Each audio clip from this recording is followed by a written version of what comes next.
Howdy,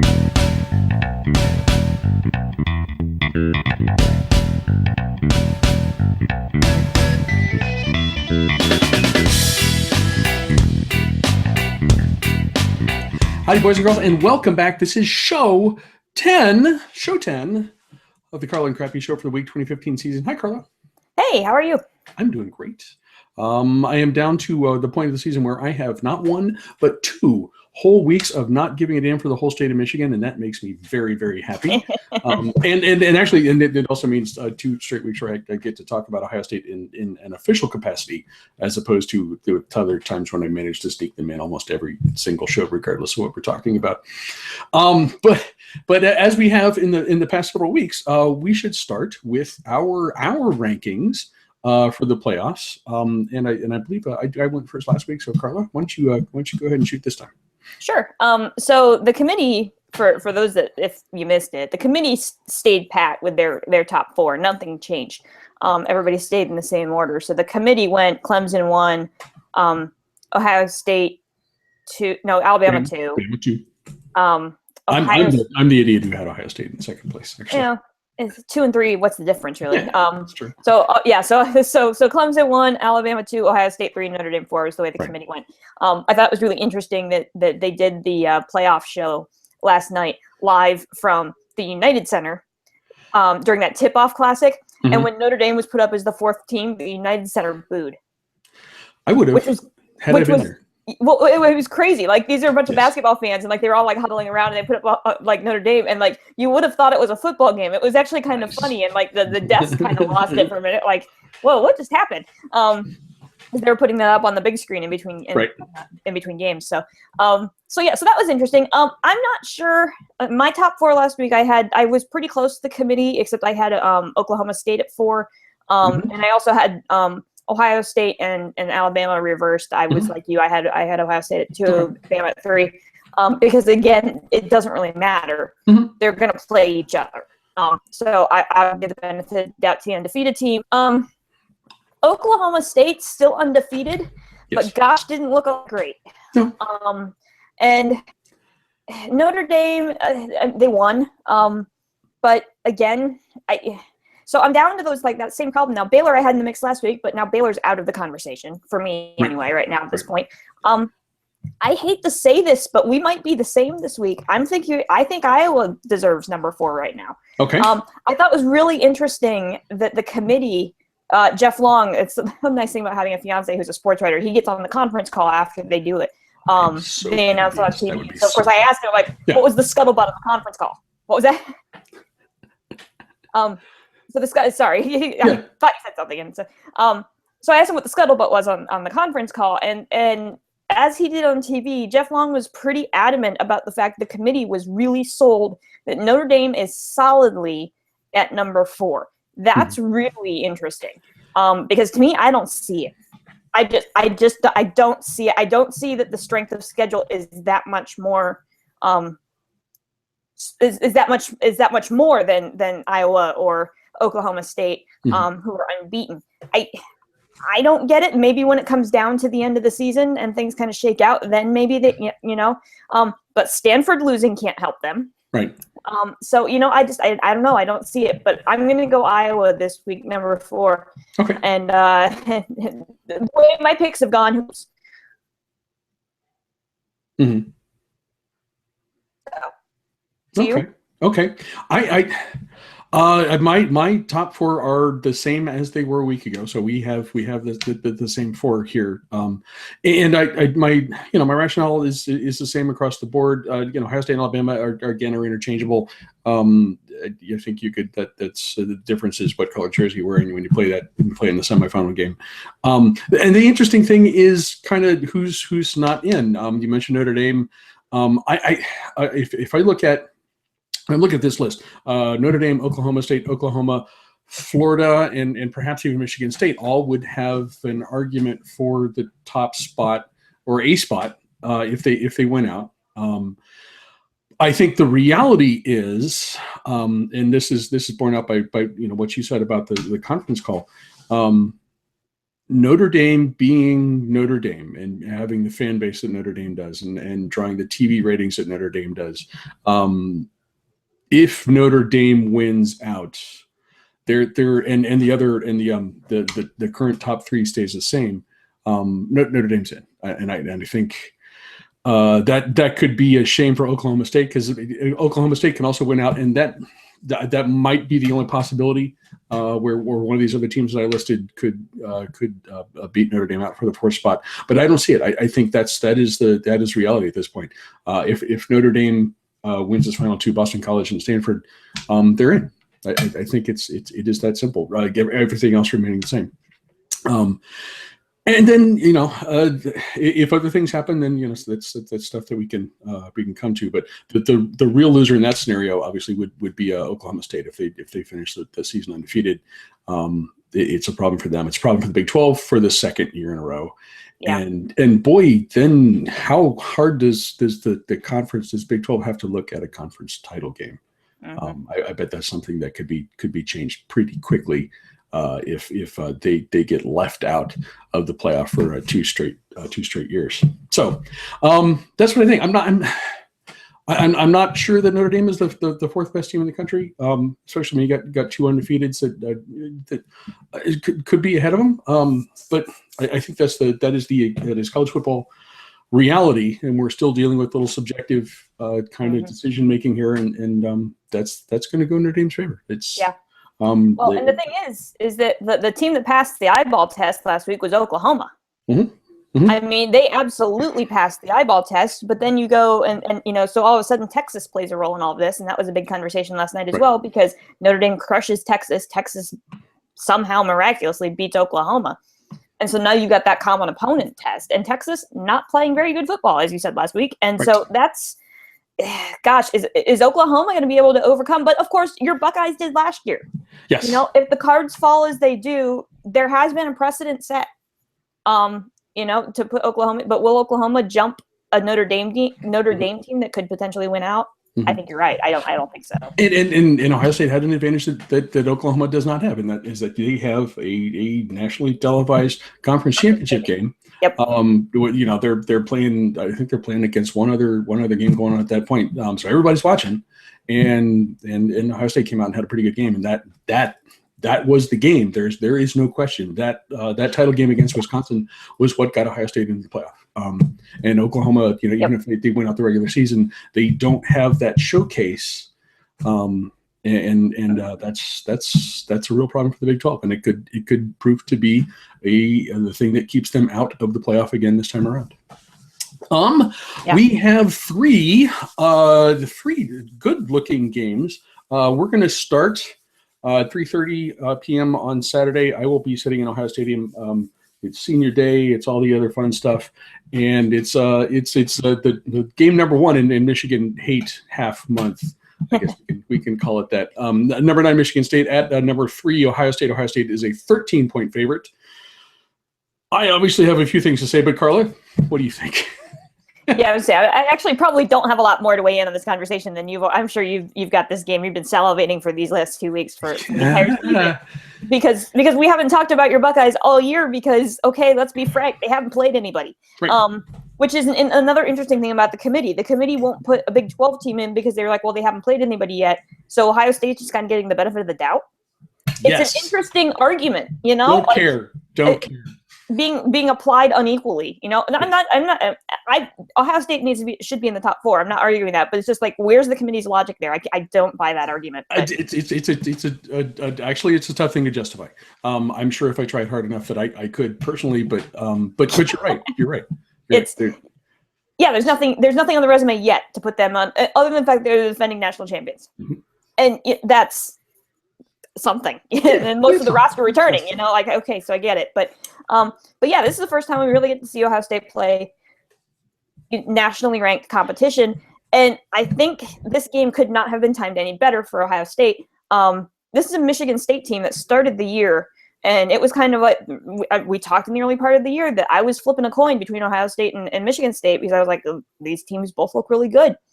And then I don't know what happened to Michigan State, but they just have not looked like the Spartans team that we were expecting to see this year. Now, the record is great. I mean, the record, it's right where it should be. Should they be undefeated? Probably. They should have beaten Nebraska, but yeah, it's just one of those things that they just haven't looked the part. We talked about the eyeball test with Oklahoma. Michigan State has not passed the eyeball test yet in any game. I mean, they need a miraculous play to beat Michigan. They needed a little bit of gumption to try to get past even a Rutgers team a few weeks ahead of that. Lost to Nebraska. We know what was billed as the biggest preseason or early season matchup between Michigan State and Oregon, and that game was a struggle against an Oregon team that really don't have any idea what to make of them. Right, yeah, because Oregon's got 3 losses, and everyone's like, "Oh, that's a big win for the Big Ten." Well, it was at the time, and then Oregon goes out and so what is this Michigan State team? And what's even more interesting, and I guess beneficial for your Buckeyes, and it may or may not prove some consequence in this game, is the fact that Connor Cook got dinged up last week against Maryland. Not good for a somewhat uneasy Michigan State offense that really kind of hasn't found its rhythm from week to week, thus the close scores. Meanwhile, Ohio State has actually, like you've mentioned a couple times, has looked the part the last couple of weeks. They're playing at home on senior day. Zeke's finally getting carries, and looks like a star back, which I'll talk more about him later in the show. But Zeke has more than triple almost triple the yards of Michigan State's leading rusher on the year. Okay. So attack wise, offense wise, to me, this feels like Ohio State will. I think the line is spot on. I really do. I really think Ohio State is going to come out and kind of exert some of this dominance that it's been wanting to show, to say, no, really, we deserve to be here.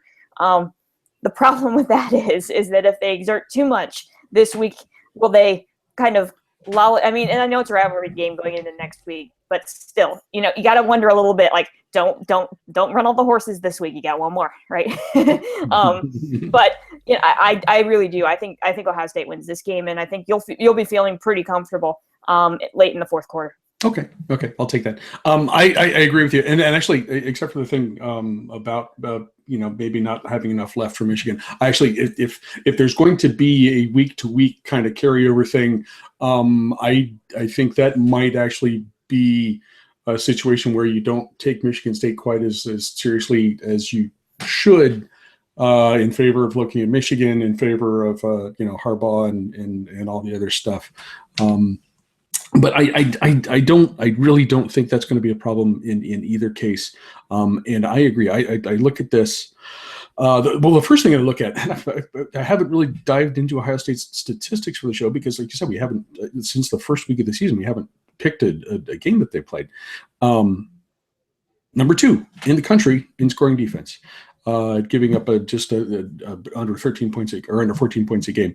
Now that's not against Connor Cook, who when healthy is arguably the best quarterback in the conference. Yeah.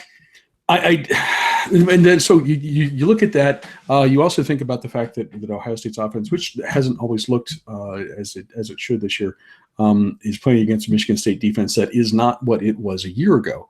Ohio State won that game by 11 or 12 or something like that. JT Barrett had 300 yards passing against that Michigan State defense, also 3 touchdowns. Zeke had 154 yards rushing and 2 touchdowns against that Michigan State defense. This is, with the exception of a really consistent deep threat at wide receiver, and Braxton Miller could be that. This is essentially the same Ohio State offense. I'm not saying that they could put up numbers like that again on Saturday, because it hasn't been as consistent as I would like to see, and I'm sure as the folks in Columbus would too. But 2 touchdowns win, I think is right on in this case. I think this is a team that's going to be kind of getting serious for this game, for next week's game. And then for the week after that, presumably against Iowa. So 2 touchdown wins, I think that's going to be about right. I'm really, really curious about this next game because I heard Paul Feinbaum talking this afternoon about the fact that Les Miles might need to win his last 2 games of the regular season to keep his job. We're talking about number 15 LSU at number 22 Ole Miss. Ole Miss is a 4-point favorite in this. That's the first thing I'm going to ask you. Carla, is Les in trouble? Based on media reports, the answer has to be yes. Because you're right, it wasn't just Feinbaum. I think Feinbaum picked up that story from somewhere else. But I saw those rumblings early this morning, even before I walked into class, and I start class at 9 a.m. Central. And I saw a couple people saying, "Is Les Miles coaching for his job?" And I went, "What? Should he be coaching for his job this weekend? Absolutely not. Absolutely not. This is an overreaction by a fan base that is tired of coming in second to Alabama. That's all this is." Les Miles is still as crazy as he is, and we've talked about that a number of times. You wonder where his head is during games or in post-game press conferences, but he's a darn good football coach, and he's proven that time and time again at LSU that he's a winner. And no, he should not be coaching for his job. Now, if this was a 500 LSU team, maybe. This is an LSU team that was competitive, that lost to Alabama and on the big stage. Last week's loss is just absolutely baffling. It was almost like after they lost to Alabama, the team just kind of went, "Okay, we're done." And not to take anything back from Arkansas. Arkansas's got a good team this year. They just haven't played consistently. But last week they did, and this is an LSU team that is kind of crumbling. And yes, they do need to have a good showing this week. But does Les Miles need to win his last 2 to keep his job? I certainly hope not. They still have Leonard Fournette, and yes, he was bottled up during the Alabama game. Didn't have a super great week last week either against Arkansas. But should still be in the Heisman mix, and that's actually what I wanted to talk about when I was talking about Zeke. That I wanted to bring him back up in the show. Okay. It's an interesting thing. I was digging into some numbers. Leonard Fournette's numbers, and before the Alabama game, it was like he's the Heisman front runner. Mm-hmm. That's what we were thinking. Clearly. You look at Fournette's numbers, and they're impressive. 214 carries, 1,474 yards, 17 touchdowns. Pretty impressive against the competition that he has played. Yeah. You look at Zeke's numbers. 220 carries, 1,425 yards, 16 touchdowns. Almost identical. Yep. Now, against different level, I will say the defenses that Zeke has faced are significantly different than some of the defenses that Leonard Fournette has faced. But very similar numbers, and why the heck are we not putting Zeke at least in the conversation? Because at this point, who else do you put in the conversation? What's his name? Henry at Alabama. I think is someone that he should be in the conversation as well. Yeah. But I can't answer your question. I mean, it's sort of a byproduct of Ohio State's offensive problems, but you're comparing those against expectations. I mean, Ohio State's offensive output actually has been pretty good. I mean, Cardale Jones, as concerned as you are about the offense when he's a quarterback, it's undefeated and still scoring between 35 and 40 points a game. So, yeah, it's comparing expectations to what's actually happening on the field and letting yourself kind of get carried away with the expectation side of that, I think. Maybe, yeah. So who's going to win this one? But who's going to win this one, right? Yeah. So we got Ole Miss, who happens to have the best win of the season, arguably, against beating an Alabama team that now arguably, some people thought that maybe the committee would put Alabama at number 1 after some of their performances. I'm glad they didn't. I still think Clemson's the number 1 team in the country, but and they're coming off of a bye, and this is a team that really, really could use a win, playing at home. And an LSU team that's reeling. It's really interesting. I tend not to use ESPN stats, but that's where I was right before the show. And they have that new thing with the predictor. And I was stunned at how overwhelmingly the predictor picked Ole Miss to win this game. I mean, it wasn't even close, okay. Which I'm not sure I agree with. I think this is going to be a really good football game. I think LSU wins it. And the only reason why I'm saying that is because I think I think they're going to play for their coach. I really do, because I think they're going to be tired of hearing this like total rumor that this is, that Les needs to win these games. I think LSU is going to kind of snap out of this funk that they were in last week against Arkansas and go out and beat Ole Miss. That's just a gut hunch. When you look at it on paper, it looks like Ole Miss should win this game, but gut feeling on this one is that LSU is going to come back and say, no, really, we're still in the mix. Okay. I agree with you, and it is kind of a hunch for me as well. LSU, I was really surprised last week. I did tweeted a friend of mine who, a colleague that I work with who does LSU grad, and I said, please make Brad Bulimic cry, and he's like, well, it's not looking so good, and that's when I looked at the score the first time, and LSU's already down by 2 touchdowns. I'm like, ooh. It has the feel of a collapse of the kind of season that could really go out of control. But I think, I mean, as stunned as I am to hear this stuff about the possibility of Les Miles losing his job, I have to think that the players would be, even more so. Just this kind of, as you mentioned, this is something that we're not going to let happen. If we're talking a month ago, I think there's no question that you and I would be completely comfortable picking LSU to win this game. And you think about it in that sense, it's like, yeah, okay, there may be some psychological things going on here, but this is a game that LSU can win, certainly. And I think I agree with you. This is a thing that this is going to be an instance where LSU is the players are going to kind of pull through this and make sure they get at least a win in this one.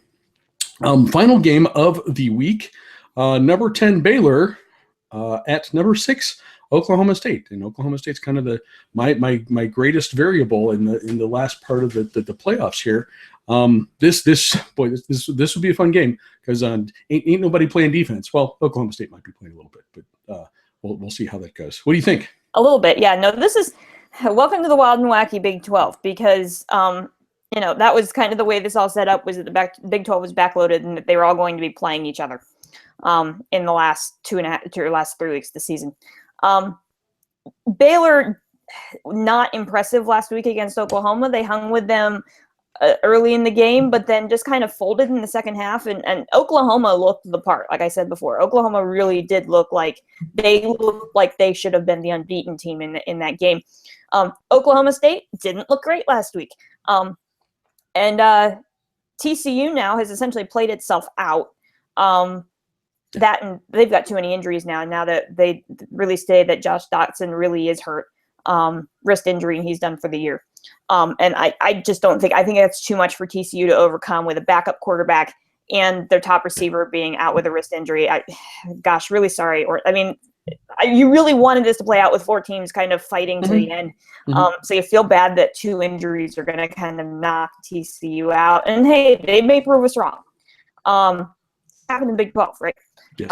But I got to think TCU is out of that conversation now. So you've got to look at the Big 12, and they really actually kind of have to, I believe, they have to root for Oklahoma State to win this game because they need Bedlam to decide their conference title. They absolutely need that. If Baylor wins this game, it might knock the Big 12 out of the playoff. I think it does. Because if everybody has one loss at that point, like you said, Notre Dame is going to get that spot. And it's going to knock the Big 12 out. So if you're a Big 12 fan, I hate to say it, you got to root for Oklahoma State in this one. And that's a team that hasn't looked like they should be the best team in the Big 12 lately. They struggled against Iowa State, but Mason Rudolph has been sharp. And they've got that interesting 1-2 quarterback thing going on, very similar to what your Buckeyes are doing, where Mason Rudolph handles most of the snaps, but J.W. Walsh comes in occasionally in some of those short yardage and goal line situations. And so they've kind of got that whole thing figured out, like Urban's doing in Columbus. And it seems to be working for them. Will it work for them against Baylor? We have to hope so if we want to see the Big 12 in the playoff. I think it does. I think Oklahoma State's going to find a way to win this one. Okay. And then everything's going to roll in onto Bedlam next week. But gosh, if just our luck, what's going to happen is we need Oklahoma State to have this conversation next week. So what does that mean? That means Baylor's going to find a way to win this game. Yeah, because that's the way the Big 12 has been all year. And you and I, as we mentioned on Twitter last weekend, are really good at picking the games that kind of screw things up like this. We're good at predicting chaos. Yes, we are. Yeah. This easily the most entertaining game on the schedule of the big ones this weekend. Where was I looking at? Oklahoma State's 43 points a game, 350 yards passing. Baylor still, even after an off week, 55 points a game, 445 yards passing. The difference, number one, Oklahoma State's at home. Number two, and that's actually a pretty impressive home crowd. I think that would be a tough place to play. Especially this late in the season. And number two, Oklahoma State does play a little defense, not a whole lot. And maybe in the Pac or in the Big 12, you need to have a speed bump, and that might be enough to make the difference. So I think Oklahoma State will maintain the dream one more week at least, and we'll go into to the rivalry game. And again, as you said, I agree completely. If Oklahoma State is the only shot that the Big 12 has to get a team into the playoff, and if they don't win out, all one-loss teams aren't equal, and Notre Dame is going to take that spot, assuming they win out as well. Right, and that's a big if. They have to beat Stanford, and that's a good Stanford team that had an off week last week. I would say I think Oklahoma's got a shot to get in with that one loss if Notre Dame loses. That could be, yeah. But if Notre Dame wins out, it's over. Two-loss Notre Dame opens up the gates for a number of different possibilities, and of course, we did, with the exception of the Big 12, we have conference title games to get through, and so we'll see how it goes. It's going to be a fun couple of weeks. Carla, thank you very much. Yep, thanks as always. And thank you guys for watching. Beat Michigan State, and we will see you back here for that other team up north next week. See ya.